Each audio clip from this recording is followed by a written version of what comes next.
일 잘하는데 왜 그만둬? 진짜 이유는 따로 있다. 회사에서 이런 사람 꼭 있습니다. 일 잘한다고 소문나 있고 주변에서도 인정받고 상사도 믿고 맡기는 사람인데 어느 날 갑자기 그만둔다고 합니다. 그러면 남아있는 사람들은 이렇게 말합니다. 아니, 저 정도면 잘 다니고 있는 거 아니야? 왜 나가? 저 정도면 회사에서 대우도 받을 텐데 굳이 왜? 그런데 이 질문 자체가 조금 틀렸을 수도 있습니다.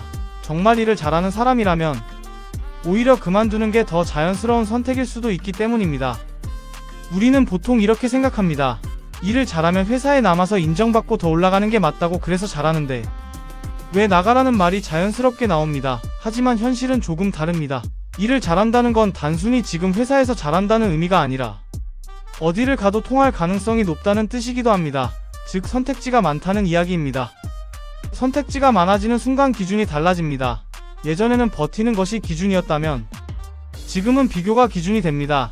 이 회사에서 받는 것과 다른 곳에서 받을 수 있는 것을 비교하게 되고 그 차이가 눈에 보이기 시작하면 자연스럽게 고민이 시작됩니다. 그리고 그 고민의 끝이 꼭 남는다로 이어지지는 않습니다. 특히 일을 잘하는 사람일수록 더 빠르게 이 차이를 느낍니다. 왜냐하면 회사 안에서 자신이 어느 정도 위치에 있는지 알고 있고 본인의 가치가 어느 정도인지 체감하기 때문입니다. 그래서 더 이상 성장하지 않는다고 느끼거나 보상이 정체되어 있다고 느끼는 순간 선택을 바꿀 가능성이 높아집니다.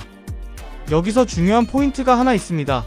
일을 잘하는 사람은 단순히 일을 많이 하는 사람이 아니라 문제를 해결할 수 있는 사람이라는 점입니다. 그리고 문제 해결 능력이 있다는 건 그 능력을 다른 곳에서도 사용할 수 있다는 의미이기도 합니다. 이게 바로 이동 가능성을 만들어냅니다. 그래서 일을 잘하는 사람에게 회사는 두 가지 선택지 중 하나가 됩니다. 여기서 계속 할 것인가, 아니면 더 나은 조건을 찾을 것인가. 그리고 이 판단은 생각보다 냉정하게 이루어집니다. 감정보다는 조건과 방향을 기준으로 결정하는 경우가 많습니다. 그렇다면 왜 떠날까요? 첫 번째 이유는 성장입니다. 일을 잘하는 사람일수록 반복적인 업무에서 빠르게 한계를 느낍니다. 처음에는 배우는 게 많지만 어느 순간부터는 비슷한 일의 반복이 되고 더 이상 새롭게 얻는 게 없다고 느끼는 순간 정체감이 생깁니다. 이 상태에서는 아무리 편해도 오래 머무르기 어렵습니다. 두 번째는 방향성입니다.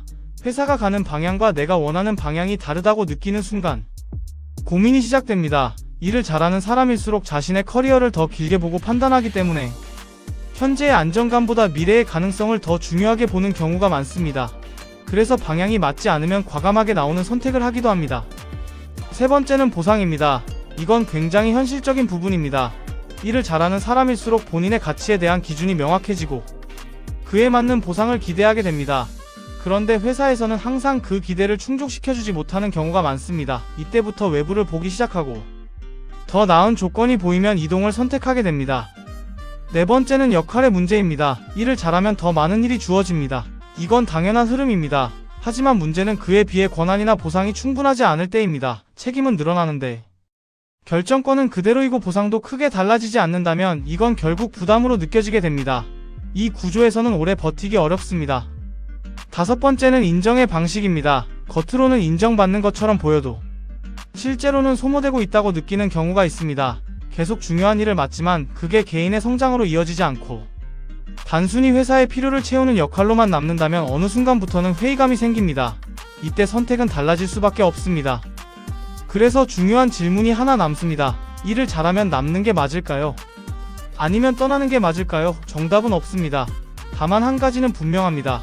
일을 잘하는 사람일수록 선택을 할 수 있는 위치에 있다는 점입니다. 그리고 그 선택은 점점 더 개인 중심으로 바뀌고 있습니다. 예전에는 회사 중심으로 판단했다면 지금은 자신의 성장, 방향, 보상, 삶의 균형까지 모두 고려해서 결정합니다. 이 기준에서는 잘하니까 남아야 한다는 논리가 더 이상 절대적인 기준이 아닙니다. 오히려 반대로 생각해 볼 수도 있습니다.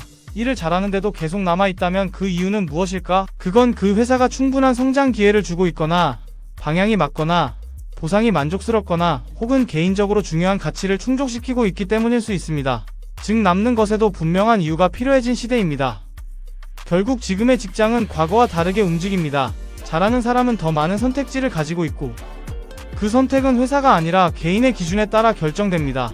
그래서 겉으로 보면 이해되지 않는 선택도 그 사람 입장에서는 충분히 합리적인 결정일 수 있습니다.